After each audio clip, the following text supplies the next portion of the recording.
महकता दामन। हिंदी उर्दू स्टोरीज। आप देख रहे हैं चलो इश्क लड़ाएं मुकम्मल कहानी।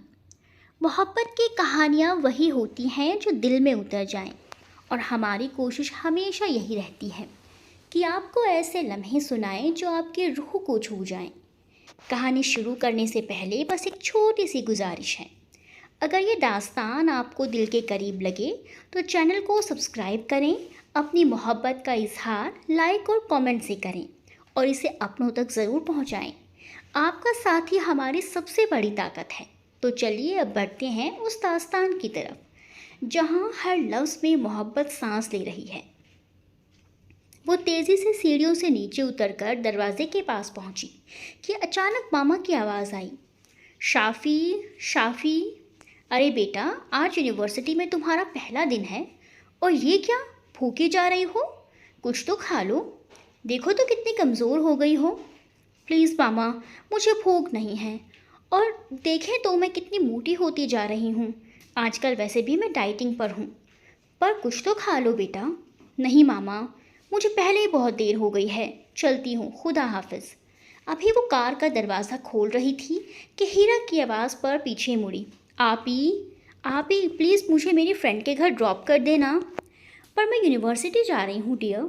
हाँ तो उसी रास्ते में है ना अलीना का घर। उफ़, क्या मुसीबत है, आशू के साथ चली जाती। आशार भाई आज इस तरफ नहीं आए? अगर आए होते तो आपको क्यों कहती।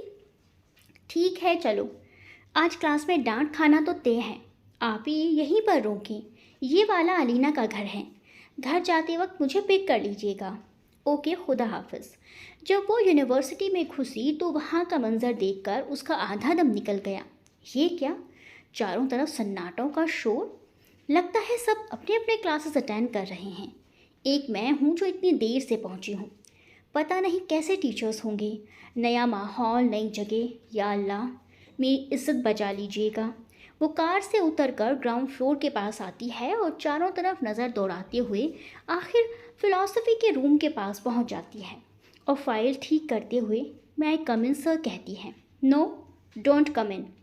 एक कड़कदार आवाज़ सामने से उभरी तो उसका झुका हुआ सर एकदम तेज़ी से उठा और नज़र डॉक्टर उमर सिद्दीकी से जा टकराई, जो फिलॉसफी के लेक्चरर थे और क्लास ले रहे थे। बेहद खूबसूरत डैशिंग पर्सनालिटी और चेहरे पर एक अजीब सी कशिश कि शाफ़ी उनके चेहरे से अपनी नज़रें नहीं हटा सकी। अचानक एक आवाज़ ने उसे चौंका दिया। क्या नाम है आपका? जी शफ़क़। शफ़क़ चौधरी। अच्छा, तो चौधरी ख़ानदान से बिलोंग करती हैं आप? जी जी सर।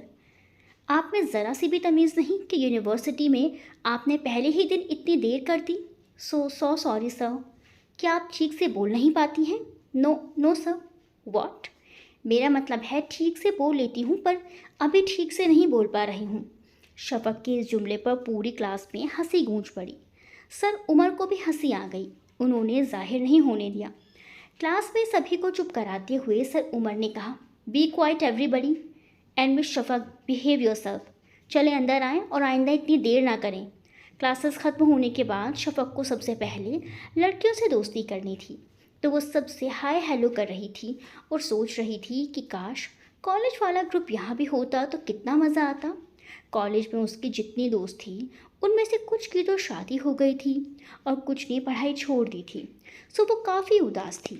चूँकि शफ़क़ एक ऐसी शख्सियत थी जो बिना बोले और हंसे नहीं रह सकती थी। अनजान लोगों में भी फ़ौरन घुल मिल जाना, सबसे बातें करना, कभी उदास ना रहना और सभी लोगों से बेहद प्यार करना, ये उसकी फितरत थी। शायद इसीलिए वो बेहद दिलकश और प्यारी थी। चेहरे पर ऐसी कशिश कि किसी को भी अपनी तरफ खींच ले।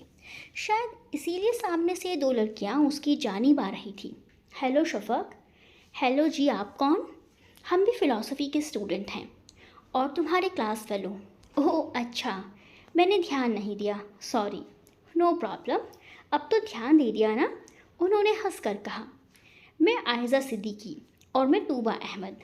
नाइस नेम, शफ़क़ ने कहा। और मुझे अपना तारुफ़ करवाने की शायद ज़रूरत नहीं है क्योंकि क्लास में आप सब ने मुझे जान ही लिया है। आयज़ा।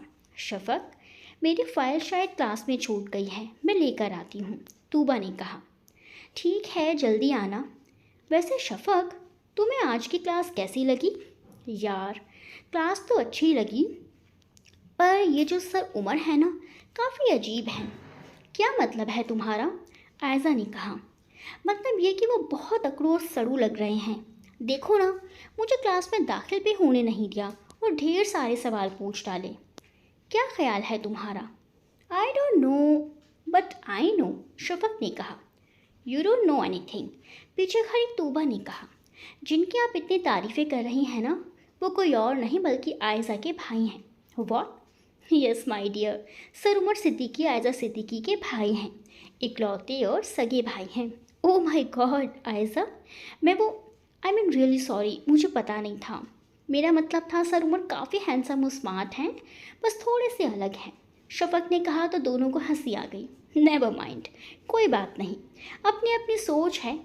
आयज़ा ने कहा तो तूबा ने भी हाँ में सर हिला डाला। अब मैं चलती हूँ, हीरा मेरा इंतज़ार कर रही होगी। कल मिलेंगे, खुदा हाफिज़।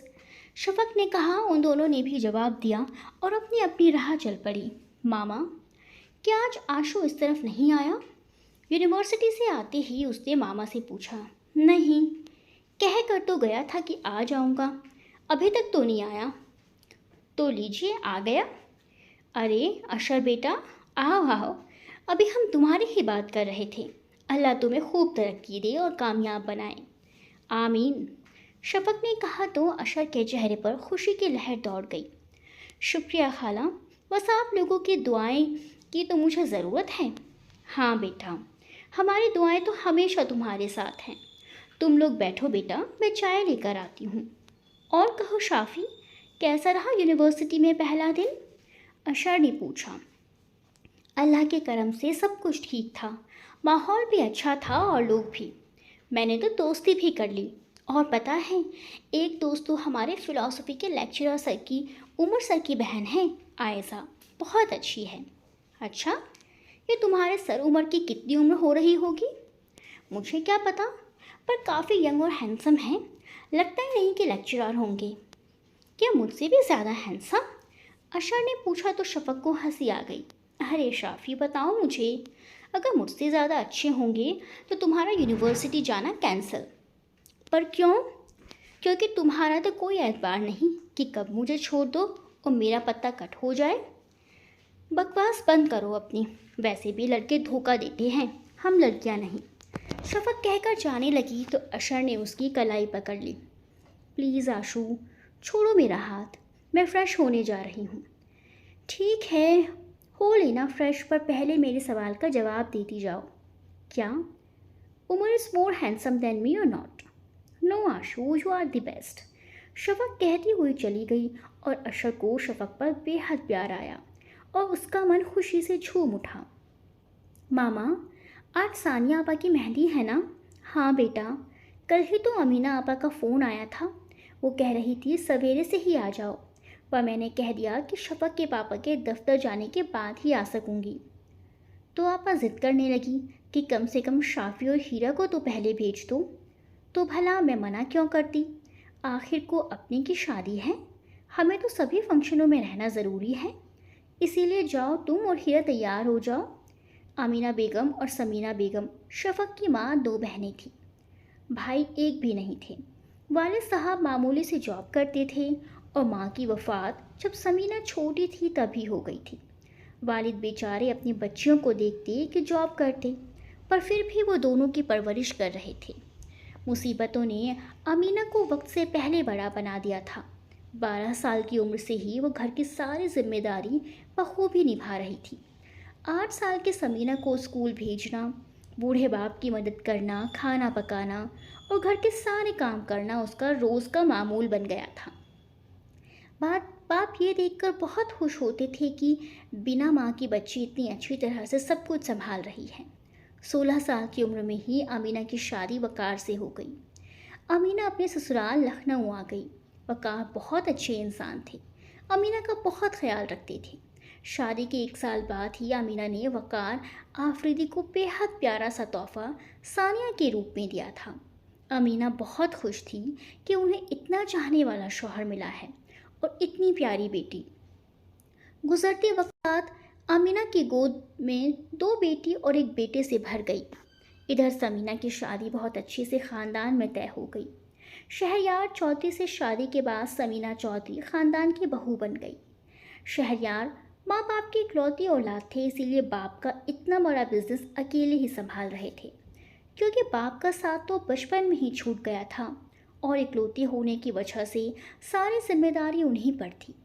शादी के 2 साल तक भी जब समीना की गोद हरी नहीं हुई तो समीना की सास उदास हो गई और बेटे को दूसरी शादी के लिए कहने लगी। पर अल्लाह को तो कुछ और ही मंजूर था। तभी तो शफक को तोहफे के रूप में समीना की गोद में डाल दिया। दादी तो खुशी से झूम उठी। बहू को दुआएं देती और शफक को प्यार करते ना थकती थी। उन्होंने अपने पोती का नाम शफक रखा था, क्योंकि जिस तरह सूरज जब डूबता है उस वक्त आसमान पर जो लाली रहती है वो समा ही कुछ और होता है। बेहद दिलकश और खूबसूरत नज़ारा चारों तरफ देखने को मिलता है। उसी तरह जब दादी के अरमान उनकी चाहत डूब रही थी तो उनकी पोती ही तो लाली बनकर आई थी, जिसने उन सबकी ज़िंदगी को बेहद खूबसूरत बना दिया था। वो ऐसी किरण बनकर आई थी जिसने घर में रोशनी और खुशियाँ बिखेर डाली थी। अमीना आपा के यहाँ सानिया और राबिया से छोटा अशर 3 साल का हो चुका था जब फिर से समीन अमीना की गोद भरने वाली थी। पर सबसे छोटी एनी के दुनिया में आने से पहले ही वकार साहब एक एक्सीडेंट में दुनिया से चल बसे। अमीना की तो जैसे आधी जान ही निकल गई। शौहर के जाने के गम में वो रो रो कर बहुत कमज़ोर हो गई थी। कुछ ही दिनों में उनकी डिलीवरी होने वाली थी। ऐसी हालत में समीना उन्हें अकेला कैसे छोड़ सकती थी। सुबह उन सबको अपने साथ अपने घर ले आई। हालांकि शहरयार को अच्छा नहीं लगा, पर फिर भी समीना अपनी बहन का पूरा ख्याल रखती थी और हमेशा उनका साथ देती थी। जब अशर बड़ा हो गया और अपनी पढ़ाई पूरी करने के बाद जॉब करने लगा तो अपनी फैमिली को लेकर दूसरे घर में रहने लगा। इतने सालों से वो लोग साथ साथ रह रहे थे, इसीलिए दोनों फैमिली को अलग होने का बहुत दुख था। अमीना को अभी अपनी 3 बेटियों की शादी करनी थी और अपनी बहन के घर रहते हुए शायद उनकी बेटियों के लिए कोई अच्छा रिश्ता नहीं आता। दुनियादारी की समझ रखते हुए और अपने बच्चों के मुस्तकबिल के लिए वो अलग हो गई। और फिर माशाअल्लाह अशर भी इस लायक हो गया कि घर की जिम्मेदारियां उठा सके। इसके अलावा कभी कभी शहरयार का रवैया भी उन्हें तकलीफ़ पहुंचाता था, क्योंकि उनका कहना था कि इंसान को एक हद के अंदर रहना चाहिए, ना बहुत नज़दीकी बढ़ा लेनी चाहिए और ना ही ज़्यादा दूरियां होनी चाहिए। पर वो बहनों के प्यार को क्या समझती। शाफ़ी, हीरा, कहाँ हो सब? चलो मैं तुम्हें लेने आया हूँ। आशु बेटा, आओ ना बैठो। बस आ ही रही होंगी। जी नहीं खाला, आज नहीं बैठूँगा, घर पर भी बहुत काम है। प्लीज़ उन्हें जल्दी बुला लाए ना खाला। अच्छा मैं अभी बुलाती हूँ। ये लो आ गई। चलो आशु, शफक ने कहा। तैयार हो गई तुम लोग? आशा ने पूछा। नहीं भाई, अभी तैयार नहीं हुए हैं। तैयार तो हम शाम में होंगे, हीरा ने कहा।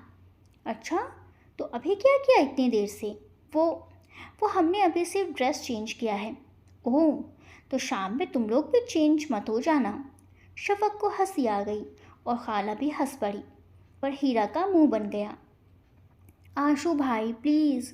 ओके बाबा, सॉरी। अब चलें गुड गर्ल? यस ब्रदर, हीरा ने कहा।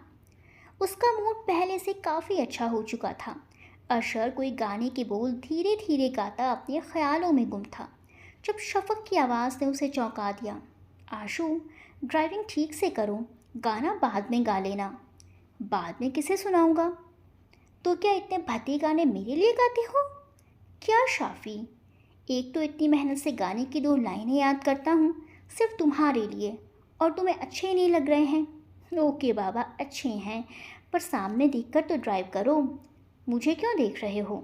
नहीं, सामने नहीं देखूँगा, तुम्हें देखकर ड्राइव करूँगा। Any problem? No problem.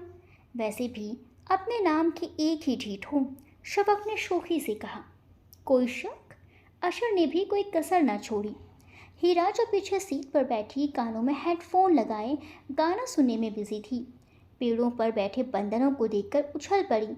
भाई वो देखें बंदर, कितने प्यारे हैं। बंदर भी कहीं प्यारे होते हैं? शफक ने हंसते हुए कहा। क्यों, सिर्फ इंसान ही प्यारे हो सकते हैं, बंदर नहीं? अशर ने मुंह बनाते हुए कहा। हाँ भाई, अब ज़माना तरक्की कर गया है, इसीलिए बंदर भी स्मार्ट और हैंडसम होते जा रहे हैं। वैसे एक बड़ा बंदर तो मेरे बगल में बैठा है जो काफ़ी स्मार्ट है। शफक ने कह कहा लगाते हुए कहा तो हीरा को भी ज़ोर की हंसी आ गई। Shafi, I will kill you, Ashar ने गुस्से से कहा। उमर बेटा, कहीं जा रहे हो क्या? जी मामा, ज़रा जाजिब की तरफ जा रहा हूँ, उसने बुलाया है अभी, कुछ काम होगा शायद। लेकिन बेटा, मुझे तुमसे कुछ बात करनी थी। ठीक है मामा, शाम को बात करते हैं, अभी थोड़ा जल्दी में हूँ। यार जाजिब, क्या बात हो गई जो अभी फ़ौरन मुझे बुलाया? पता है ना तुझे कितने काम होते हैं मुझे, फिर कल ही तो तुझसे मिलकर गया था। हो गया कि कुछ और लेक्चर देना है? लेक्चरर होंगे तुम अपने यूनिवर्सिटी के, यहाँ तुम्हारी लेक्चररशिप नहीं चलेगी। जाजिम ने मुंह बनाते हुए गुस्से से कहा। ओके सॉरी भाई, पर बात क्या है? उमर ने शर्मिंदगी से पूछा। यार ये जोया है ना, बहुत परेशान कर रही है मुझे। अभी कल परसों ही तो गुस्सा हो गई थी तो उसने मनाने के लिए शॉपिंग कराई थी, देखना आज फिर रूठ गई है। अब ये जोया कौन है? उमर ने पूछा। अरे इतनी जल्दी भूल गया तू, तेरे होने वाले भाभी और कौन? पता नहीं कितनों को तूने होने वाले भाभी बताया है, पर ना जाने कभी किसी को भाभी बनाएगा या नहीं। उमर ने हंसते हुए कहा। यार जोया इज़ फाइनल। अच्छा, पर शादी हो जाएगी तभी उसे फाइनल समझेगा, उमर ने जवाब दिया। अच्छा छोड़ ना ये सब, चल कुछ आइडियाज़ देना मुझे जिससे मैं जोया को फ़ौरन मना लूँ, वो मुझसे फिर कभी ना रूठे। तू तो जानता है यार, उसे मनाते मनाते मेरी आधी दौलत ख़त्म हो गई है, लगता है अब भिखमंगा ही बना कर रहेगी। जाजिब ने उदास होकर कहा। तू पागल तो नहीं हो गया यार, या तेरा दिमाग ख़राब हो गया है? मैं और आइडिया, वो भी इन सब मामलों में? तुझे तो पता है ना मैं इन सब चीज़ों से काफ़ी दूर रहता हूँ, और इस तरह की लड़कियों में मुझे कोई इंटरेस्ट नहीं, उमर ने गुस्से से कहा। अच्छा, तो फिर किस तरह की लड़कियों में तुझे इंटरेस्ट है? जल्दी बता ना यार, क्योंकि मुझे आंटी को भी बताना है, जाजिब ने बेताबी से पूछा। आंटी को बताना है मतलब क्या है तेरा? उमर ने हैरानी से पूछा। मतलब ये है मेरे यार कि आंटी ने मुझे ये जिम्मेदारी सौंपी है कि मैं तेरी पसंद नापसंद को जानूं, और ये कि मुझे किस तरह की लड़कियां पसंद हैं ताकि तेरी शादी जल्दी से करवा दूं। घर में तो कुछ बताने वाला है नहीं तू, एक मैं ही तो हूँ जो तेरी मदद कर सकता हूँ लड़की चूज़ करने में, इसीलिए जल्दी बता दे मुझे। बकवास बंद कर अपनी, इन फिजूल बातों के लिए भी मेरे पास वक्त नहीं है, मैं जा रहा हूँ, उमर कहता हुआ निकल गया। जाजिब आवाज़ देता रह गया। अरे सुन तो, मेरी बात तो सुनता जा। उफ, ये उमर भी ना अजीब है। मामा, मामा कहाँ हैं आप? उमर तेज़ी से घर में घुसते हुए ही मामा को आवाज़ देने लगा। क्या बात है भाई, मेरा लाडला जितने गुस्से में दिखाई दे रहा है? इससे पहले तो कभी तुम्हें इतने गुस्से में नहीं देखा। आखिर हुआ क्या है, हमें भी तो पता चले। अनवर सिद्दीकी ने अपने इकलौते और चहेते बेटे से पूछा। पापा, देखे ना मामा को क्या हुआ है। उमर, आखिर क्या शिकायतें हो रही हैं मेरी अपने पापा से? सामने से आती सूफिया बेगम ने अपने बेटे से पूछा। मामा, अगर आप सबको इस घर में बहू लानी है तो आप लोग ढेरों पसंद करें, उस जाजिब को कहने की क्या ज़रूरत थी? ए लो, तुमने हमसे कब कहा कि हम तुम्हारे लिए लड़कियां खोजें? हमें तो तुम कुछ बताते ही नहीं, इसीलिए सोचा कि शायद अपने दोस्त जाजिब को कुछ बताओ, वही तुम्हारी कुछ मदद कर दे। जाजिब अपने लिए तो लड़की पसंद कर ले, फिर मेरी करेगा। उसकी जैसी पसंद है ना, मुझे उस तरह की लड़कियां बिल्कुल पसंद नहीं हैं, उमर ने चिढ़कर जवाब दिया। फिर किस तरह की लड़कियां आपको पसंद है भाई? आयज़ा ने पीछे से आते हुए पूछा। मुझे बेहद सुलझी हुई नेक लड़की चाहिए, उमर ने धीरे से कहा। तो कौन सी मेरे ख़ानदान में सुलझी हुई लड़कियों की कमी है? एक से बढ़कर एक हैं सब, मामा ने अपने ख़ानदान की तारीफ़ें करते हुए कहा। तो पापा को हंसी आ गई। आपको इतनी हंसी क्यों आ रही है? सूफिया बेगम ने गुस्से से पूछा। नहीं, बस मैं सोच रहा था कि आपके ख़ानदान में तो इतनी सुलझी हुई लड़कियां हैं कि दूसरों को इस तरह उलझा दें कि फिर आपस में सुलझना मुश्किल हो जाए। ऐसा और उमर को ज़ोरों की हंसी आई। अच्छा भाई छोड़ें ये सब, हम बेकार में ही उलझ रहे हैं। और वैसे भी मुझे अपने बेटे पर पूरा एतबार है कि वो जिसे भी पसंद करेगा ज़रूर अच्छी ही होगी। अपनी ज़िंदगी का इतना बड़ा फ़ैसला इसे खुद ही लेना चाहिए, क्योंकि पूरी ज़िंदगी इसे ही बितानी है, हमें नहीं। All the best Umar. Thank you पापा। घर में शादी का माहौल था। चारों तरफ शोर शराबे मचे हुए थे और सभी अपने अपने कामों में बिजी थे। लड़कियों के कमरे में खासा हंगामा मचा हुआ था। किसी की लिपस्टिक नहीं मिल रही थी तो किसी ने आई शेडो नहीं लगाया था, किसी का हेयर स्टाइल ठीक नहीं था तो किसी को अपने ड्रेस की फिक्र थी। चूंकि शफक ने ब्यूटिशियन का कोर्स कर रखा था, इसीलिए सभी की मेकअप में मदद कर रही थी। हेलो गर्ल्स, अदील की आवाज़ पर सभी ने चौंक कर उसे देखा। क्या बात है, लड़कियों के बीच तुम क्या कर रहे हो? राबिया आपा ने पूछा। आपा, वो दरअसल अशर भाई ने मुझे भेजा है, आप लोगों को 2 मिनट में नीचे बुला रहे हैं। लड़के वालों की तरफ से मेहंदी आ गई है, इसीलिए सानिया आपा को लेकर जल्दी से नीचे आएं। पर अभी तो हम अच्छे से तैयार भी नहीं हुए हैं, हीरा ने मुंह बनाते हुए कहा। ठीक है, फिर सानिया आपा को भेज दें और आप सब अच्छे से पूरी तरह तैयार होकर एक ही बार विदाई के बाद आएं। अदील हंसते हुए कहकर कमरे से निकल गया और लड़कियां दांत पीसती रह गई। शफक, तुम सानिया आपा को लेकर नीचे जाओ, हम सब भी बस आ ही रहे हैं, राबिया आपा ने कहा। जी आपा, शफक ने कहा और सानिया आपा को लेने कमरे में आई। वाओ सानिया आपा, आज तो आप बेहद हसीन लग रही हैं, बहुत खूबसूरत, फैंटास्टिक। अजहान भाई तो आपको देखते ही रह जाएंगे। माशाल्लाह, तुम भी कम हसीन नहीं लग रही हो। एक तो इतना प्यारा चेहरा, ऊपर से इतनी स्मार्टनेस, गजब ढा रही हो। आशु तो आज गया काम से, आपा ने हंसते हुए कहा तो शफक का चेहरा सुर्ख हो गया। आपा, आप भी ना, बस अब चलें, शफक ने जल्दी से कहा। तेरी प्यारी प्यारी सूरत को किसी की नज़र ना लगे, चश्मे बद दूर, मुखड़े को छुपा लो आंचल में, कहीं मेरी नज़र ना लगे, चश्मे बद दूर। शफक के करीब खड़ा आशु उसे देखकर धीरे धीरे गाना गा रहा था। आशु, ये तुम जो अभी गा रहे थे ना, वो गाना था या कविता? शफक ने छेड़ते हुए कहा। तुम्हें क्या लग रहा था? आशु ने पूछा। मुझे तो लगा कि ये बोल गाने के हैं, पर तुम गा तो ऐसे रहे थे जैसे कविता पढ़ रहे हो, शफक ने हंसी कंट्रोल करते हुए कहा। जब खुद के पास इतना दिमाग है ही तो मुझसे क्यों पूछ रही हो? आशु ने चिढ़कर जवाब दिया। आशु, एक बात कहूँ, आज तुम बहुत स्मार्ट लग रहे हो, शफक ने प्यार से कहा। तो इसमें कहने की कौन सी बात है, मैं तो स्मार्ट हूँ ही, पर तुम्हारी हरकतें आज मुझे बिल्कुल अच्छी नहीं लग रही हैं। ये जो हर बात पर मुझे छेड़ छेड़ कर मज़े लूट रही हो ना, ज़्यादा दिन और नहीं, बस एक बार शादी हो जाने दो, सारे बदले ना लिए तो मेरा भी नाम अशर आफरीदी नहीं। शाफी बेटा कहाँ हो? मामा उसे आवाज़ें देती हुई आ रही थी। जी मामा, शफक ने मोहब्बत से कहा। चलो चलकर मेहंदी लगवा लो, कहते हैं जिसकी मेहंदी लाल होती है उसकी शादी जल्दी होती है। सच खाला?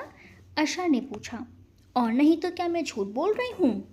नहीं खाला, मेरा मतलब था कि अगर मेहंदी लगाने से लड़कियों की शादी होने लगी तो एक लड़की भी कुंवारी ना बचे। अरे बेटा, ऐसा नहीं है, ये तो बस एक रस्म है। और देखो, सानिया ने अपने दोस्त इरम की शादी में पिछले महीने मेहंदी लगवाई तो इस महीने उसकी भी शादी है, मामा कहकर चली गई। शाफी, क्या सोच रही हूँ, मेहंदी लगवानी है या नहीं? ज़रूर लगवाऊंगी, मामा ने कहा है। तो ठीक है, चलो मैं भी लगवा देता हूँ। पर क्यों? दोनों मिलकर लगवाएंगे तो हमारी शादी भी 1 महीने के बदले 15 दिन में हो जाएगी, आशु ने शोखी से कहा। शफक ने मुंह बना लिया। अगले दिन क्लास में शफक सबसे पीछे की सीट पर बैठी थी ताकि सर उमर की नज़र उस पर ना पड़े। अगर सर उमर ने देख लिया तो डांट खाना तो लाजमी है, और यही डर सच साबित हुआ। जब सर उमर अपने पीरियड में क्लास में आए तो उनकी पहली नज़र सबसे पीछे बैठी शफक पर पड़ी, जो पिंक कॉटन के वर्क वाला सूट पहने, हाथों में मेहंदी लगाए बेहद प्यारी लग रही थी। कुछ देर तो सर उमर उसे देखते ही रह गए तो वो घबरा गई। कल आप एब्सेंट थी मिस शफक? किस लिए? जी सर, वो कल मेरी कज़िन की मेहंदी का फंक्शन था। तो आप क्लास अटेंड कर सकती थी, फंक्शन तो रात में होता है। जी सर, आगे से ख्याल रखूंगी। ठीक है, पर आप पीछे क्यों बैठी हैं? कल से आगे बैठिएगा। जी सर, शफक ने धीरे से कहा। वो तीनों ग्राउंड में बैठी घास तोड़ रही थी जब आयशा शफक से बोली, यार शाफी, भाई आजकल तुझ पर कुछ ज़्यादा ही ध्यान दे रहे हैं। हाँ यार, कैसे कहा उन्होंने, कल से आगे बैठिएगा? तूबा ने भी शफक को छेड़ते हुए कहा। शफक जो इतनी देर से उनकी बातें सुन रही थी गुस्से से लाल हो गई। यार, तुम लोग चुप रहोगी कि मैं तुम लोगों का सर फाड़ दूं? क्या हुआ है शाफी, कुछ अपसेट सी लग रही हो? अशर ने पूछा। नहीं तो बस सर में थोड़ा दर्द हो रहा है। दवा ली है, ठीक हो जाएगा। Are you sure? Yes, Shafaq ने कहा। दरअसल मैं तुम्हें कुछ बताने आया था। क्या बात है, सब ठीक तो है ना? शफक ने फिक्रमंदी से पूछा। Yes dear, all is well.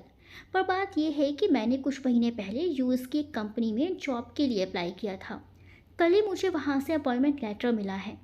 वाह ग्रेट, लेकिन तुम इतने उदास क्यों लग रहे हो? उन्होंने एग्रीमेंट करवा लिया है मुझसे। कैसा एग्रीमेंट? यही कि मैं 1 साल इंडिया नहीं आऊँगा और यूएस में ही रहूँगा। वॉट? क्या बक रहे हो तुम? ऐसा नहीं हो सकता। शफक की आंखों में आंसू डबडबा रहे थे। तुम मुझे छोड़कर नहीं जा सकते। यहाँ भी तो तुम जॉब कर रहे थे ना। क्या ज़रूरत थी यूएस में अप्लाई करने की? मैं कुछ नहीं जानती, तुम मेरा साथ नहीं छोड़ सकते हो। शफक इतना कर फूट फूट कर रो पड़ी।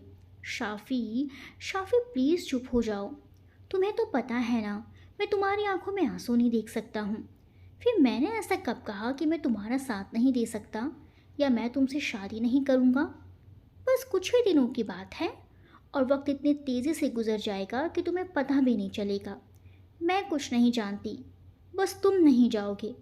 देखो शाफ़ी, बच्चों की तरह ज़िद मत करो। प्लीज़ मुझे समझने की कोशिश करो। अभी सानिया आपी की शादी में काफ़ी पैसे खर्च हुए हैं और फिर राबिया आपी और एनी की शादी होनी है। उसके बाद हमारी शादी और वक्त के साथ बढ़ती हुई जिम्मेदारियाँ। इन सब फ़र्ज़ों से निपटने के लिए एक मामूली सी जॉब काफ़ी नहीं है।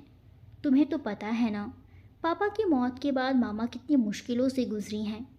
वो तो खाला थी जिन्होंने हमें इतना सपोर्ट किया, लेकिन अब मैं इस लायक हूँ कि अपनी फैमिली की जिम्मेदारियाँ उठा सकूँ। और देखो, अल्लाह के फजल करम से मुझे ये मौका मिला है कि मैं कुछ बन सकूँ। फिर तुमने भी हमेशा यही चाहा है कि मैं खूब तरक्की करूँ, कामयाब बनूँ। तो फिर आज तुम इतनी कमज़ोर क्यों हो रही हो? अगर तुम इस तरह करोगी तो मैं जा नहीं सकूँगा।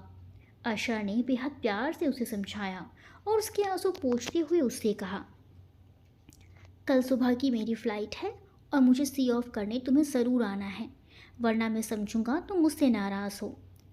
और अगर तुम नाराज़ रहोगी तो मैं कभी खुश नहीं रह सकता।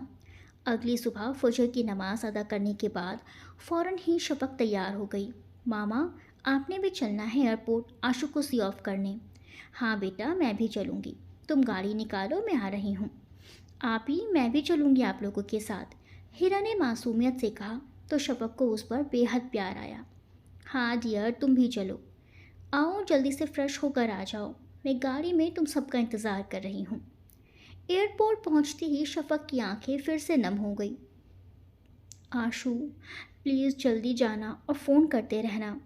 तुम्हें तो पता है ना, मैं तुमसे एक दिन बात ना करूँ तो मुझे अच्छा नहीं लगता। हाँ डियर, मुझे पता है। मैं हर 1 घंटे पर तुम्हें फ़ोन करता रहूँगा और जल्दी भी आ जाऊँगा। अब तो खुश हो? आशु ने प्यार से उसकी तरफ झुक कर कहा तो शाफ़ी ने रोते हुए हाँ में सर हिला दिया। एक बात और शाफ़ी, प्लीज़ घर जाती रहना और मामा का ख्याल रखना। हाँ हाँ, तुम फिक्र मत करो, मैं हूँ ना। That's like a good girl. और हाँ, एनी और हीरा, तुम्हें मेरी शाफ़ी यानी अपनी आपी का ध्यान रखना है। ठीक है, मैं चलता हूँ। मामा, खाला, शाफ़ी, एनी, हीरा, खुदा हाफिज़। खुदा हाफिज़। वक्त अपनी रफ्तार से गुजर रहा था। सभी लोग अपने अपने कामों में मगन रहते थे, हंसते बोलते थे, पर ना जाने शफक की हंसी कहाँ गायब हो गई थी। वो बिल्कुल उदास रहने लगी थी। बस अपने ख्यालों में गुम यूनिवर्सिटी जाया करती थी और कभी कभी खाला की तरफ चली जाया करती थी।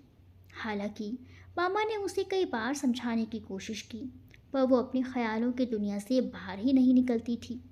आज भी वो खाला की तरफ आई हुई थी। अस्सलाम वालेकुम खाला, कैसी हैं आप? वालेकुम अस्सलाम बेटा। मैं ठीक हूँ। बस अशर के बिना घर बहुत सूना सूना लगता है। खाला ने कहा। मेरी तो ज़िंदगी ही सूनी सूनी हो गई है, उसने दिल में सोचते हुए कहा। राबिया आप ही नहीं दिख रही हैं, अपने दोस्त की तरफ गई हुई है। और तुम अपनी सुनाओ, कैसी हो बेटा? मैं भी ठीक हूँ खाला। हेलो शफक आपी, आप कब आई? सामने से आती हुई एनी ने पूछा। बस अभी आई हूँ। वैसे तुम कहाँ से आ रही हो? शफक ने एनी को देखते हुए पूछा। ज़रा सानिया आपी की तरफ गई हुई थी। अच्छा, वहाँ सब खैरियत से तो है ना?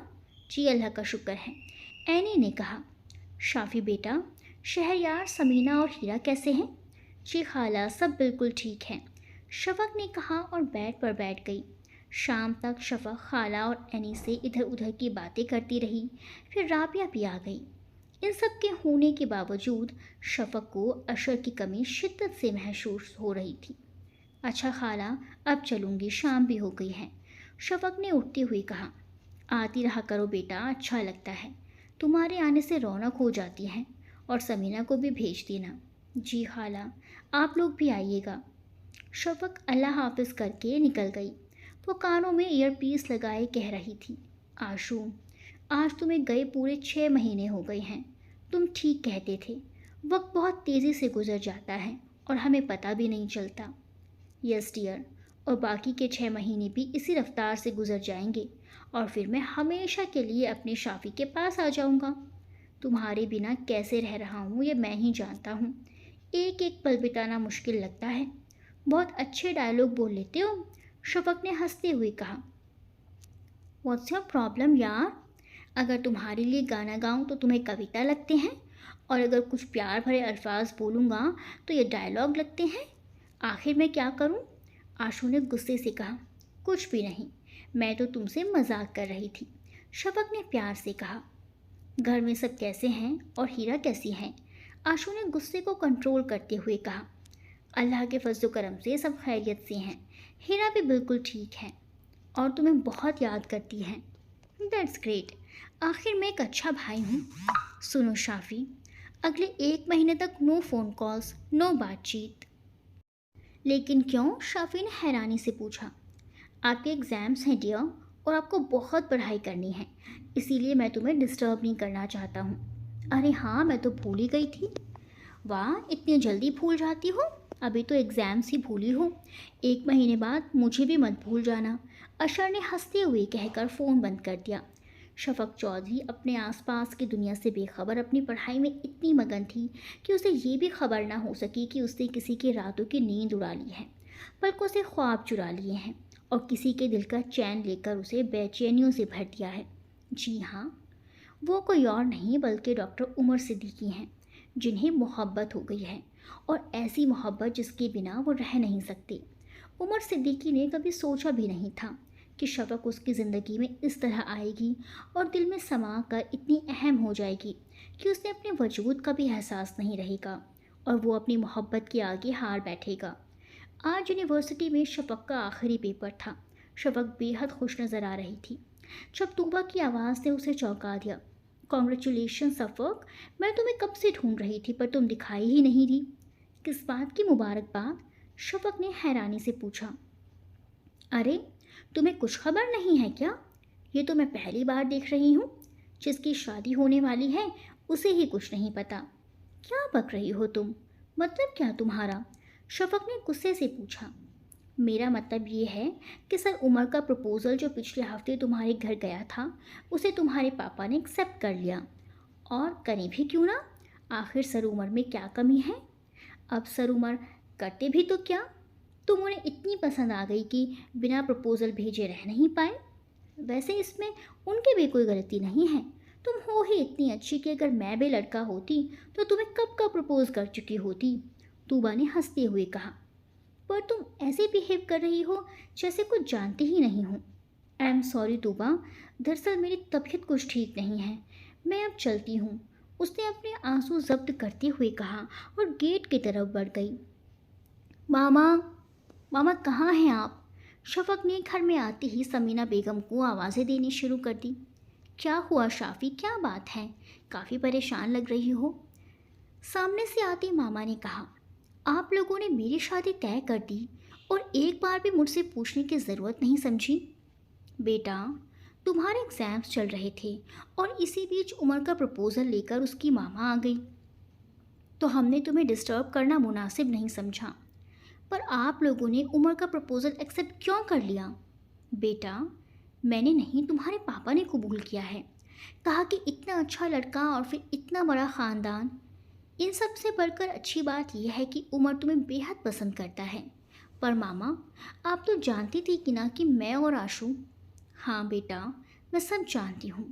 बल्कि मैं तो यही चाहती हूँ कि तुम्हारी और आशू की शादी हो, आशू इस घर का दामाद बने। पर तुम तो अपने पापा को जानती हो ना, जो फैसला एक बार कर लेते हैं फिर उसे पूरा करके ही छोड़ते हैं। पर पापा मेरी खुशियों की खातिर इतना नहीं कर सकते थे? उन्हें मुझसे प्यार नहीं है क्या मामा?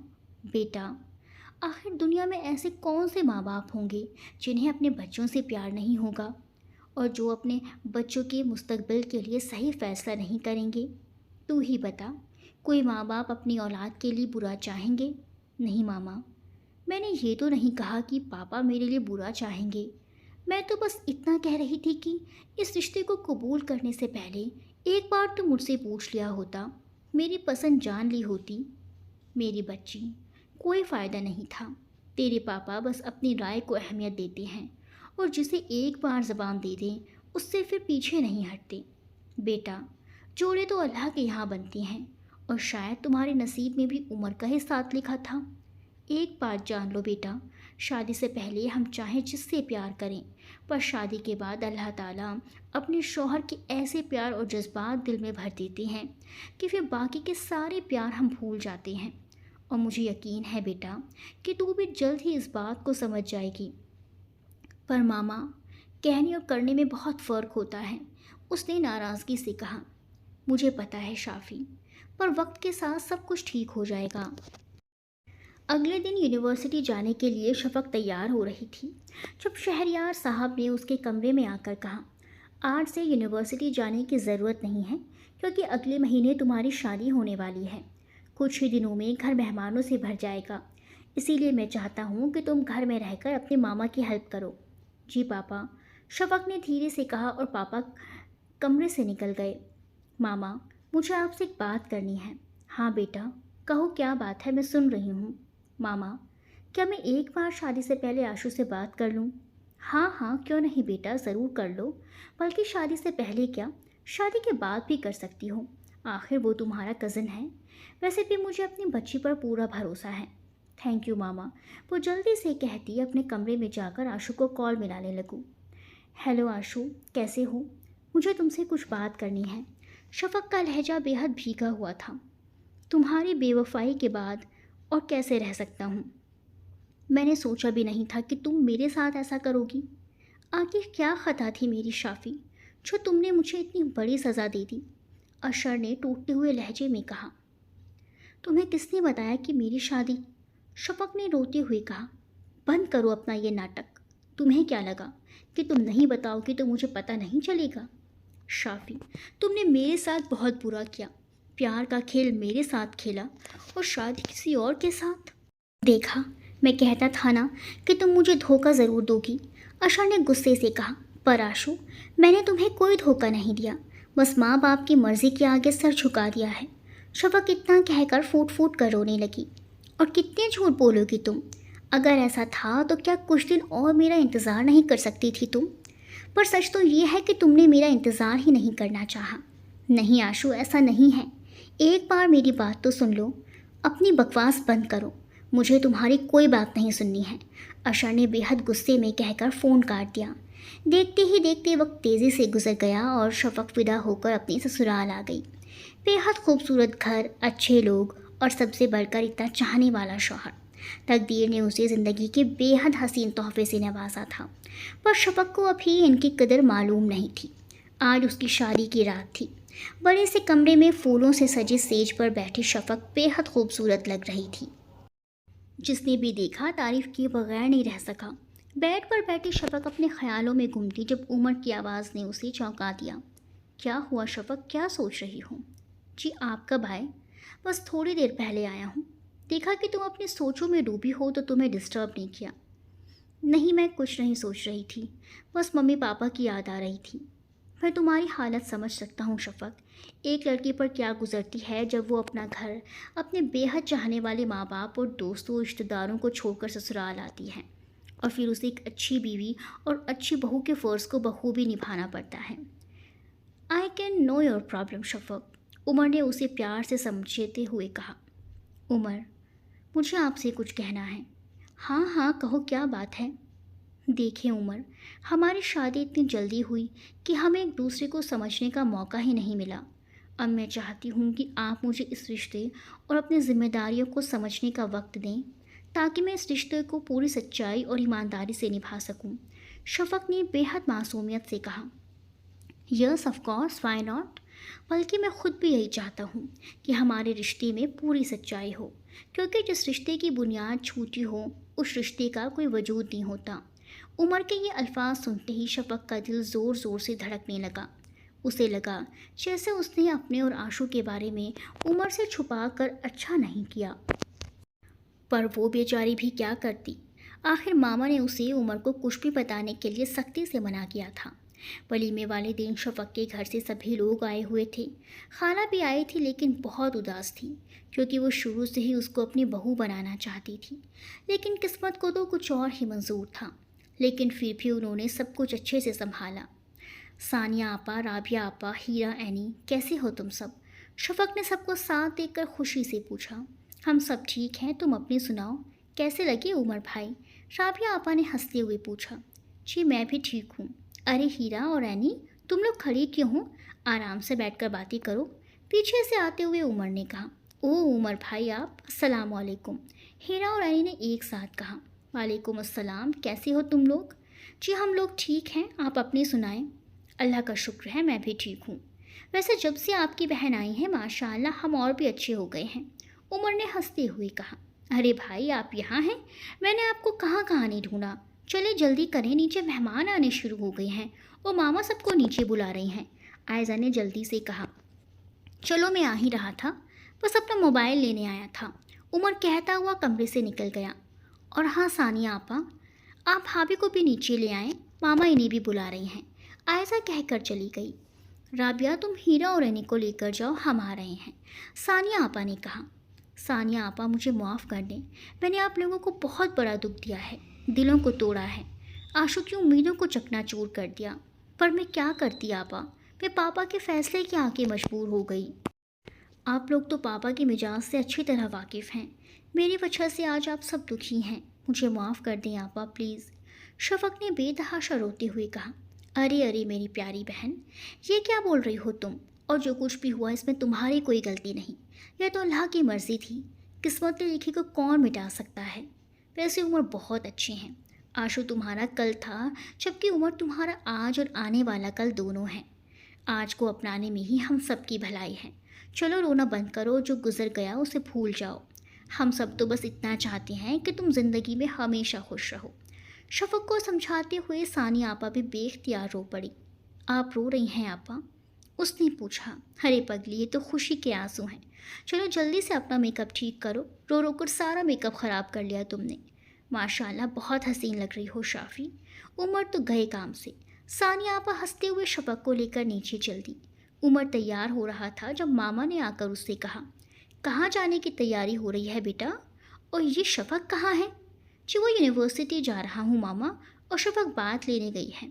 आज तुम्हें यूनिवर्सिटी जाने की कोई ज़रूरत नहीं। पर क्यों मामा? क्योंकि तुम लोगों को आज शफ़क़ के मायके जाना है। ये एक रस्म है बेटा। ठीक है मामा, जैसा आप कहें, उमर ने प्यार से कहा। देखो शफ़क़ भी आ गई, जाओ बेटा जल्दी से तैयार होकर नीचे आ जाओ, मामा कहकर कमरे में चली गई। रेड और मेहंदी कलर के खूबसूरत और बेहद प्यारे वर्क का सूट पहने अपने स्टेप कट बालों को ब्रश करती वो उमर को इतनी अच्छी लगी कि वो बिना पलक झपके उसे देखता रहा। थोड़ी देर बाद शफ़क़ की आवाज़ पर चौंका। जी उमर, वो मामा ने कहा है जल्दी से तैयार होकर नीचे आने के लिए। हमें कहीं नहीं जाना है क्या? हाँ डियर, आज हम अपनी खूबसूरत बीवी के मायके जाएंगे। आज क्या, बल्कि अभी। जाओ जल्दी से तैयार हो जाओ, उमर ने उसकी तरफ गहरी नज़रों से देखते हुए कहा। क्या आप सच कह रहे हैं उमर? शफ़क़ ने शर्माते हुए कहा। यस स्वीटहार्ट, 100% सच। मैं अभी तैयार हो जाती हूँ। शफक के चेहरे पर खुशी की लहर दौड़ गई। एक बात पूछूं शफी? जी कहिए। तुम्हें इस तरह खुश देखकर बहुत अच्छा लगा। प्लीज़ डियर, उदास मत रहा करो।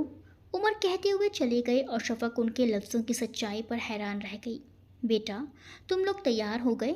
सूफिया बेगम ने सामने से आते हुए उमर और शफक से पूछा। जी मामा, हम बस निकल ही रहे हैं। बेटा, मैंने गाड़ी में मिठाइयाँ और तोहफे रखवा दिए हैं। शफ़ी, अपने घर वालों को दे देना और मेरी तरफ से उन्हें सलाम भी कह देना और जल्दी आ जाना। जी मामा, शफ़क ने कहा। अस्सलाम वालेकुम। घर में घुसते ही उमर और शफ़क ने कहा, वालेकुम अस्सलाम बेटे। मामा और पापा ने एक साथ जवाब दिया। मामा ने उठकर शफ़क को गले लगा लिया और पापा ने उमर को कंधों से थामकर सोफे पर बिठाया। घर में सब खैरियत तो है ना बेटे? मामा ने पूछा। जी मामा, अल्लाह के करम से सब खैरियत है। और मामा ने आप लोगों को सलाम कहा है। उमर भाई, आप लोग कब आए? सामने से आते हुए हीरा ने पूछा। अभी थोड़ी देर पहले आए हैं। पर तुम कहाँ थी? मैं ज़रा खाला की तरफ गई हुई थी। आशू भाई आने वाले हैं ना? हीरा ने बताया तो शफ़क का दिल खौफ से लरज़ उठा कि पता नहीं आशू आएगा तो क्या करेगा। पर कब? मामा ने हीरा से पूछा। पता नहीं मामा, पर खाला बता रही थी कि बहुत जल्द आशू भाई आने वाले हैं। हीरा ने जवाब दिया। आप ही प्लीज़ कमरे में चले ना, मुझे आपसे ढेर सारी बातें करनी हैं। हाँ हाँ शफ़क, जाओ, उमर ने कहा। जी चलो हीरा।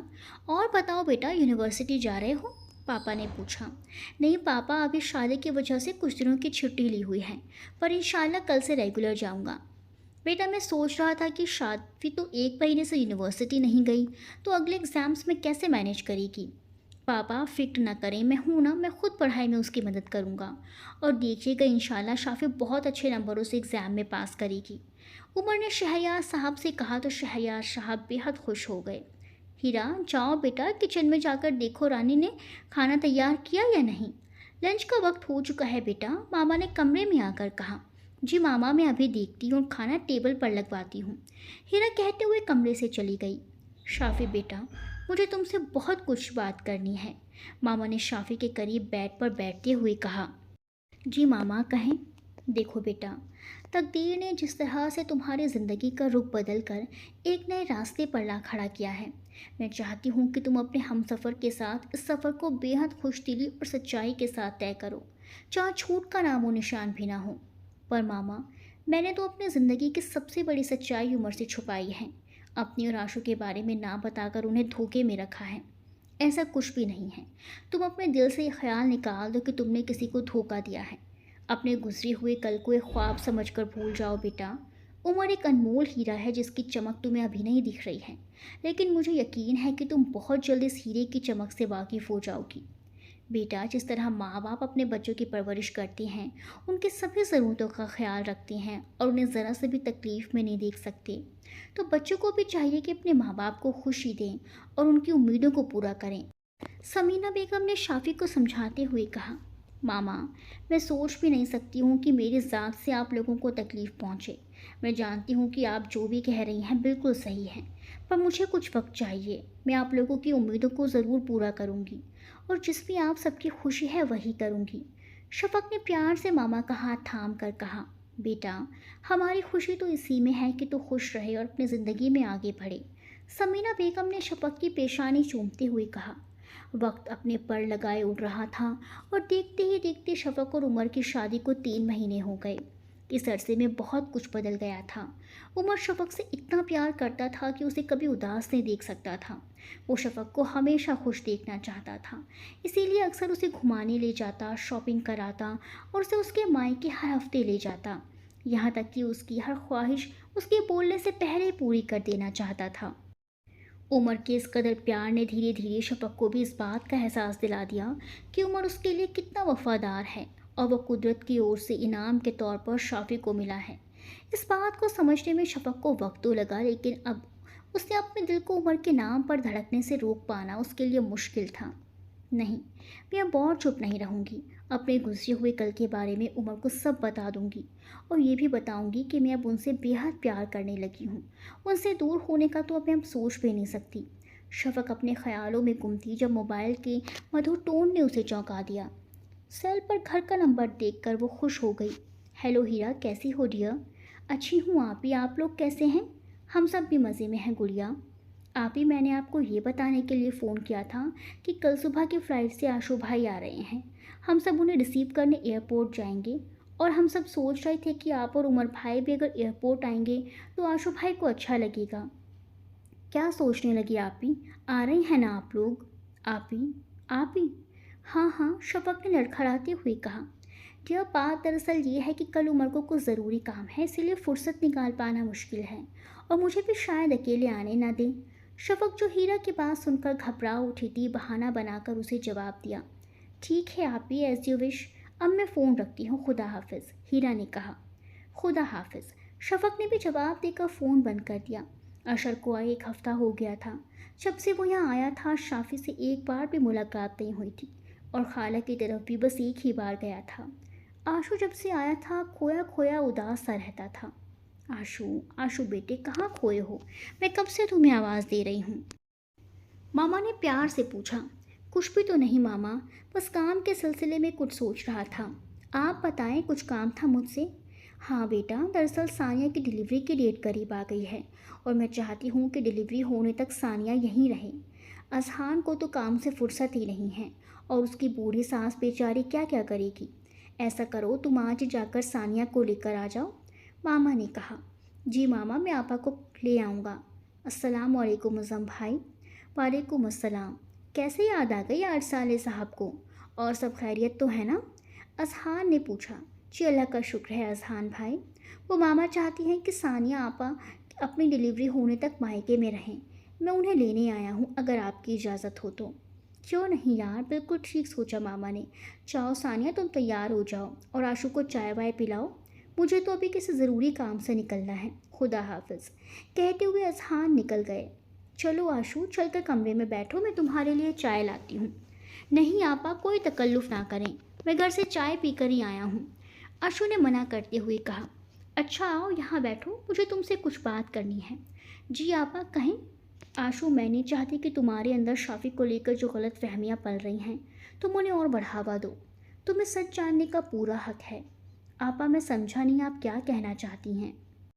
तुम्हें क्या लगा कि शाफी ने तुम्हें धोखा दिया? उमर ने अपनी मर्ज़ी से शादी की है। नहीं आशु, ऐसा नहीं है, बल्कि उसने तो कभी सोचा भी नहीं था कि अचानक उसकी ज़िंदगी में इतना बड़ा बदलाव आ जाएगा। उसे तो पता भी नहीं था कि कब उमर का प्रपोज़ल उसके लिए आया और अंकल ने उन्हें हाँ भी कह दिया। उसने खाला को अपनी पसंद बताई और खाला तो खुद तुम दोनों की शादी करवाना चाहती थी।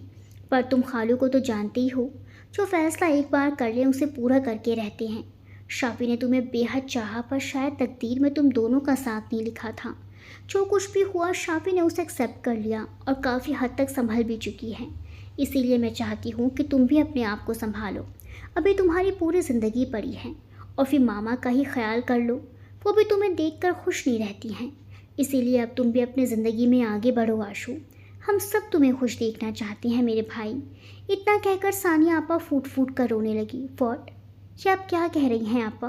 मुझसे इतनी बड़ी गलती कैसे हो गई? मैंने शाफी को क्यों नहीं समझा? उसने तो मुझे बताने की कोशिश भी की, लेकिन मैंने नहीं सुना। मैंने शाफी को बहुत तकलीफ़ पहुंचाई है। आशु ने भी रोते हुए कहा। आशु, जाओ शाफी से मिलो और आपस की गलत फहमियों को ख़त्म कर लो, जाकर माफ़ी मांग लो। सानिया आपा ने उसे समझाते हुए कहा। उमर यूनिवर्सिटी जाने के लिए तैयार होकर अपने बालों में ब्रश कर रहा था जब शफक ने आकर उससे कहा। उमर सुने ना, मुझे आपसे कुछ कहना है, कुछ बताना है आपको। सॉरी डियर, मैं अभी थोड़ा जल्दी में हूँ, शाम को आराम से बात करेंगे, तुम्हारी सारी बातें सुनूंगा। उमर ने अपना बैग उठाते हुए कहा। ठीक है उमर, नाश्ता कर लें। तुमने किया? नहीं। तो मैं कैसे कर सकता हूँ, मैं बाद में खा लूँगी। ठीक है, तो मैं भी बाद में खा लूँगा। उफ़ उमर, आप भी ना हद करते हैं। नहीं भाई, मैं हद नहीं करता, मैं तो सिर्फ तुमसे प्यार करता हूँ। उमर हंसते हुए चले गए, जबकि शाफी सोच रही थी कि उमर कितने अच्छे हैं, मुझे कितना प्यार करते हैं, जबकि मैंने तो कभी उनसे प्यार के 2 लफ्ज़ भी नहीं बोले। मामा ठीक कहती थी कि उमर एक हीरा है, जिसकी चमक को मैंने आज पहचाना है। उमर ने हमेशा मेरा इतना ख्याल रखा, इतना प्यार दिया, और मैंने बदले में उन्हें क्या दिया? फिर भी उन्होंने मुझसे कभी शिकायत नहीं की। मुझे माफ़ कर दें उमर। मैं समझ गई हूँ कि शादी के बाद इंसान वाकई बदल जाता है। उसके जज्बात और एहसासात सब कुछ बदल जाते हैं। उमर, मैं इस रिश्ते को दिल से निभाना चाहती हूँ, आपको बहुत प्यार देना चाहती हूँ। बस एक बार मेरी बात सुन लें। शफक अपने आप से कहे जा रही थी। दोपहर के खाने के बाद सब अपने अपने कमरे में आराम करने चले गए तो शफक भी अपने कमरे में चली गई। हालांकि उसने खाना भी नहीं खाया था। ये सोचकर कि पता नहीं उमर ने कुछ खाया या नहीं।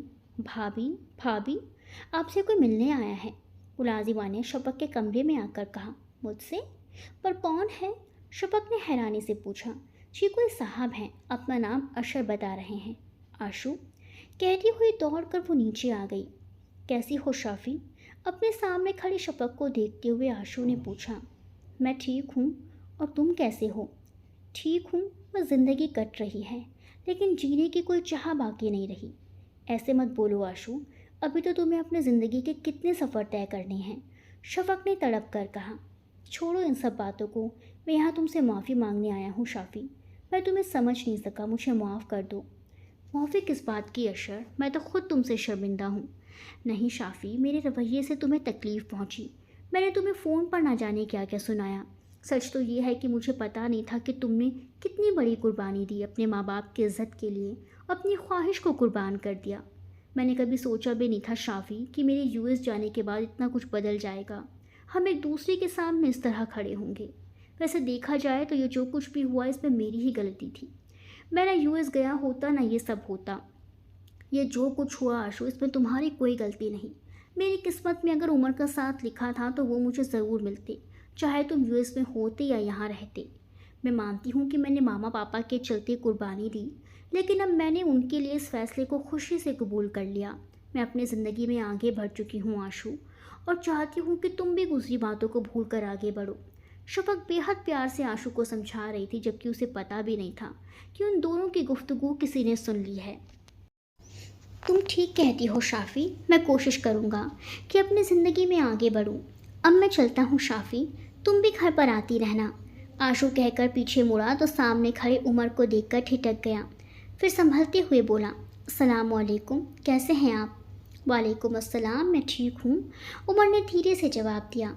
ठीक है, मैं चलता हूँ, अशर कह कर चला गया। अरे आप तो शाम में आने वाले थे ना, इतनी जल्दी कैसे आ गए? शफक ने उमर से पूछा। क्यों, मुझे इतनी जल्दी नहीं आना चाहिए था? उमर ने गुस्से से पूछा। नहीं, मेरा मतलब था कि सुबह में आप ही ने तो कहा था कि शाम में आऊँगा। पर अच्छा किया जो जल्दी आ गए मेरे पास, शफक ने प्यार से कहा। चाय फ्रेश हो जाए, मैं आपके लिए खाना लाती हूँ, मुझे भूख नहीं है, उमर गुस्से से कहता हुआ कमरे में चला गया। रात काफ़ी हो चुकी थी और उमर बेड पर बैठा कुछ सोच रहा था जब शफक की आंख खुली। उमर को जागते देखकर शफक ने हैरानी से पूछा, क्या हुआ उमर, आप कुछ परेशान लग रहे हैं? आपकी तबीयत तो ठीक है ना? शफक ने उसकी पेशानी छूते हुए पूछा। डोंट टच मी, उमर ने उसका हाथ झटकते हुए गुस्से से कहा। जाओ यहाँ से, मुझे अकेला छोड़ दो, जाकर सो जाओ। आखिर बात क्या है उमर, आप इस तरह क्यों रिएक्ट कर रहे हैं? शफक ने घबरा कर पूछा। मैंने सोचा भी नहीं था कि तुम मेरे साथ ऐसा करोगी। तुमने मुझे धोखे में रखकर अच्छा नहीं किया। क्या ज़रूरत थी कुर्बानी देने की, माँ बाप के फैसले को कबूल करने की, जबकि तुम अशर से प्यार करती थी? क्यों मुझसे शादी की तुमने, बताओ मुझे, क्यों मुझसे ये बात छुपाई? उमर, वो शादी से पहले की बात थी, लेकिन अब मैं आपसे बहुत प्यार करने लगी हूँ। मैं खुद आपको ये सब बताने वाली थी उमर, मेरी बात का यकीन करें। मैं अपने कल को भुला चुकी हूँ और इस रिश्ते से बहुत खुश हूँ। मुझे पता है कि मेरी बात से आपको तकलीफ़ पहुँची है, मुझे माफ़ कर दें उमर। मैं आपसे बेहद मोहब्बत करती हूँ और आपके बगैर नहीं रह सकती। बंद करो अपनी बकवास और दफ़ा हो जाओ मेरी नज़रों के सामने से, उमर गुस्से से कहता हुआ गाड़ी की चाबी उठाकर चला गया और शफक आवाज़ देती रह गई। रात भर उमर के ना आने से शफक बहुत घबराई हुई थी। तरह तरह के वहम उसे सता रहे थे और वो बार बार अल्लाह से उमर की सलामती की दुआएं मांग रही थी। शाफ़ी, शाफ़ी, सोफिया बेगम शफक को आवाज़ें देती उसके कमरे में आ गई। जी मामा, शफक ने मामा को देखकर घबराते हुए पूछा। बेटा, ये उमर कहीं गया है क्या? क्यों मामा, वो रोज़ ही फजर की नमाज के बाद लॉन में टहलता है, आज उसे देखा नहीं तो पूछने आ गई। शफक बेहद घबराई हुई थी कि वो मामा को सब कुछ बताए या चुप रहे। क्या हुआ शाफ़ी, कहाँ है उमर? मामा, मामा वो रात से ही कहीं चले गए हैं, शफक ने झिझकते हुए कहा। क्या मतलब है तुम्हारा? वो चला गया और ना तुमने उसे रोका और ना ही कुछ पूछा? कैसे बीवी हो तुम जिसे अपने शौहर की ज़रा भी फिक्र नहीं हुई? रात में ही हमें क्यों नहीं बताया? आखिर तुमने इतनी लापरवाही क्यों दिखाई? मामा ने गुस्से से कहा। मामा, मैंने उन्हें रोकने की बहुत कोशिश की मगर वो बहुत गुस्से में थे, इसीलिए नहीं रुके। मामा, पापा, भाभी कहाँ हैं सब? जल्दी नीचे आएं। आयज़ा की आवाज़ सुनकर सभी घबराए हुए नीचे आए। क्या हुआ आयज़ा, चिल्ला क्यों रही हो? मामा ने घबराहट से पूछा। मामा, मामा, वो कहते हुए आयज़ा रो पड़ी। वो क्या कर रही हो? क्या हुआ बताओगी भी या नहीं? पापा ने डपटते हुए कहा। पापा, वो भाई का एक्सीडेंट हो गया। व्हाट? शफक ने शॉक्ड होकर पूछा। हाँ, शाजिब भाई का फ़ोन आया था। बता रहे थे कि भाई की गाड़ी किसी पेड़ से टकरा गई थी और भाई को काफ़ी चोटें आई हैं। वो हॉस्पिटल में एडमिट हैं। सब जल्दी चलो, मैं गाड़ी निकालता हूँ, पापा ने घबराते हुए कहा। शफक के लिए ये सब नाकाबिल यकीन था। वो हॉस्पिटल किस तरह पहुंची उसे खुद भी याद नहीं। उसका दिमाग सुन्न हो चुका था। जाजिब बेटा, अब उमर कैसा है और क्या कहा डॉक्टर्स ने? हॉस्पिटल पहुंचते ही अनवर सिद्दीकी ने जाजिब से घबरा कर सवाल किया। अंकल, उमर को चोट बहुत आई है, इसीलिए उसे ऑपरेशन थिएटर में ले जाया गया है। बस दुआ कीजिए कि अल्लाह पाक उमर की ज़िंदगी बख्श दे। जाजिब के अल्फाज सुनते ही सबके होश उड़ गए और शफक तो फूट फूट कर रोने लगी। भाभी प्लीज़ चुप हो जाएं। ये वक्त रोने का नहीं है, बल्कि जिस कदर हो सके उमर के लिए दुआ कीजिए। इस तरह हिम्मत हारेंगे तो मामा पापा को कौन संभालेगा? जाजिब ने शफक को समझाते हुए कहा। या अल्लाह, मेरे उमर को मेरी भी उम्र लग जाए, उसकी ज़िंदगी बख्श दे मेरे रब। बेशक तुझे सब इख्तियार है। सूफिया बेगम रो रो कर दुआएं कर रही थी। उसी वक्त शफक के घर से भी मामा पापा हॉस्पिटल पहुंचे। सूफिया आपा, घबराएं मत, इंशाल्लाह हमारा उम्र ज़रूर अच्छा हो जाएगा। अल्लाह ताला की ज़ात तो बेनियाज है, वो अपने बंदों की दुआएं ज़रूर कबूल करता है। मुसीबतों तो बंदे का सब्र आजमाने के लिए होती हैं। आप देखिएगा अल्लाह हमें कभी मायूस नहीं करेगा, समीना ने बेहद प्यार से समझाया। सब लोगों की नज़र ऑपरेशन थिएटर के बाहर जलते हुए बल्ब पर टिकी थी, जो कि अभी कुछ मिनटों पहले बुझ चुका था। थोड़ी देर बाद डॉक्टर्स ने उन्हें आकर बताया operation is successful. But what doctor? Shafaq ने बेताबी से पूछा। अगर पेशेंट को 24 घंटों के अंदर होश नहीं आया तो शायद फिर हम कुछ नहीं कर सकेंगे। मामा, ये सब क्या हो गया? अभी तो मैंने उमर के साथ नई ज़िंदगी की शुरुआत भी नहीं की थी, क्यों अल्लाह ने मुझे इतनी बड़ी आजमाइश में डाल दिया? शफक अपनी मामा से लिपट कर रो रही थी। नहीं बेटा, इस तरह नहीं कहते। तू तो कितनी समझदार है और जानती है अल्लाह की रहमत से कभी नाउम्मीद नहीं होना चाहिए। जो बंदा अल्लाह की आजमाइश में खरा उतरता है तो फिर अल्लाह उसे अपने ख़ास इनाम अता करता है।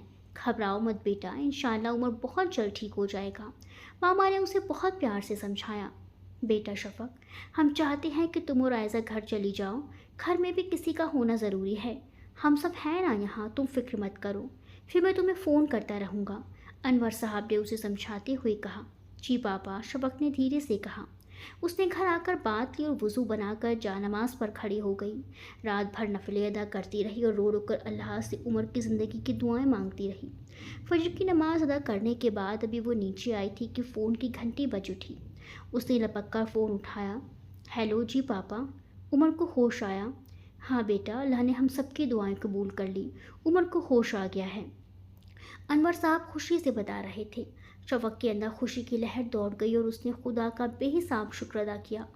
बेटा तुम लोग नाश्ता लेकर हॉस्पिटल आ जाना, पापा ने फ़ोन रखते हुए कहा। भाभी क्या हुआ? ऊपर से उतरती आयज़ा ने पूछा।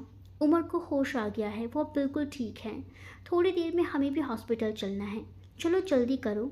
जी जी ज़रूर भाभी, आयज़ा ने खुश होकर कहा। हॉस्पिटल पहुंचते ही मामा ने उसे एक और खुशखबरी सुना डाली।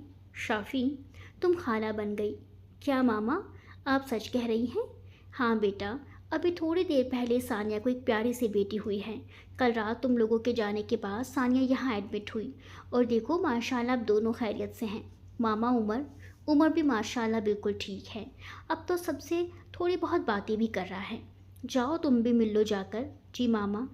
जी वो उमर, अब आपकी तबीयत कैसी है? उमर के सामने बैठी शफक ने हिचकिचाते हुए पूछा। तुम्हें इतनी फिक्र क्यों हो रही है? तुम्हें तो लगा होगा कि मैं मर जाता ताकि तुम्हारा रास्ता साफ हो सके। उमर के अल्फाज सुनते शफक रोने लगी। उमर, ये आप क्या कह रहे हैं? आप मेरा यकीन कीजिए, अब मैं आपसे बेइंतहा मोहब्बत करने लगी हूँ। रोती हुई शफक पर पीछे से आती आयज़ा की नज़र जो ही पड़ी वो उमर से उलझ पड़ी। भाई ये क्या किया आपने? भाभी को क्यों रुला दिया? वैसे ही बेचारी आपके एक्सीडेंट के बाद से इतना रोई हैं। एक पल भी नहीं गुजरा जब भाभी की आंखों से आंसू ना गिरे हों। रात भर आपके लिए जाग कर दुआएं मांगी हैं। भाई, आपको तो भाभी का शुक्रगुजार होना चाहिए और अल्लाह का शुक्र अदा करना चाहिए कि आपको इतना चाहने वाली इतनी प्यारी बीवी मिली और आपने इन्हें रुला दिया। That's not fair. चले मनाएं, वरना अभी भाभी रूठ का मायके चली गई ना तो फिर ज़िंदगी भर पछताते रहिएगा। आयज़ा कहकर कमरे से चली गई। आयज़ा की बात सुनकर उमर हक्का बक्का रह गया।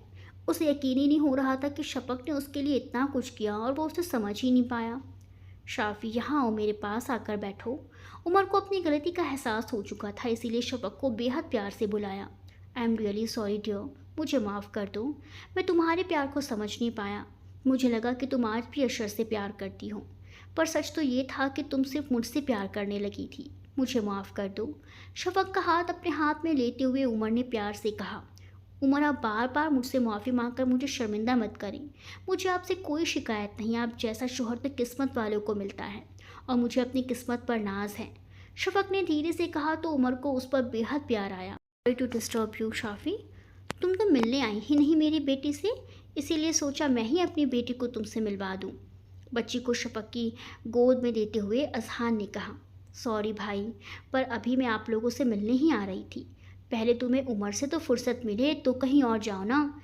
अजहान ने हंसते हुए कहा तो उमर को भी हंसी आ गई, पर शाफ़ी का मुंह बन गया। चलो शाफ़ी, प्यारा सा नाम बताओ मेरी बेटी के लिए। पर मैं कैसे? क्यों भाई, तुम्हें नाम रखने नहीं आते? पापा ने पीछे से आते हुए कहा और साथ ही सभी लोग कमरे में आ गए। देख लो बेगम, तुम्हारी बहू को नाम रखने नहीं आते और क्या हमारे पोते पोतिए बेनाम ही रहेंगे? पापा ने हंसते हुए कहा तो सभी लोग हंस पड़े और शफक का चेहरा शर्म से सुर्ख हो गया। अब बता भी दो, इतनी देर क्यों लगा रही हो? उमर ने कहा। जी अभी तो मेरे जहन में एक ही नाम आ रहा है, असरा अहमद। वाह, बहुत खूबसूरत नाम है, अजहान ने तारीफ़ें करते हुए कहा। आज उमर को खरा एक हफ्ता हो गया था। शफक उसका बहुत ख्याल रख रही थी। उमर की तबीयत भी पहले से काफ़ी अच्छी हो चुकी थी, फिर भी रेगुलर चेकअप चल रहे थे। बेड पर तकिए के सहारे लेटा उमर कमरे को ठीक करती शफक को एकटुक देखे जा रहा था। शाफ़ी डियर, एक गिलास पानी देना, उमर ने कहा। शफक ने अपना काम छोड़कर उमर की तरफ देखा और हंसते हुए कहा, पानी तो वहीं टेबल पर रखा है उमर, तो तुम खुद दे दो ना।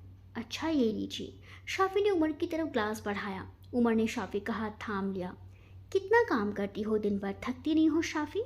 मैंने तुम्हें बहुत तकलीफ़ दी है। आपके लिए काम करके मुझे खुशी मिलती है उमर, और अगर थकान भी हो तो शौहर की मोहब्बत उसे ख़त्म कर देती है। शाफ़ी, तुम कितनी अच्छी हो। सोचता हूँ कितनी तकलीफ़ों और मुश्किलों से लड़ने के बाद हमें हमारे सच्चे रिश्ते का सुकून मिला है। आप बिल्कुल ठीक कह रहे हैं उमर। अब हम अपने रिश्ते को पूरी सच्चाई और ईमानदारी से निभाएंगे। अब चारों तरफ प्यार ही प्यार होगा, खुशनुमा मंजर होंगे और गम का नामो निशान तक ना होगा। चलो हम मिलकर एक नई ज़िंदगी की शुरुआत करें। चलो अब हम इश्क लड़ाएं। उमर ने उसके कानों में कहा तो शफक मुस्कुराकर उसके सीने से जा लगी। कमेंट करना मत भूलिएगा।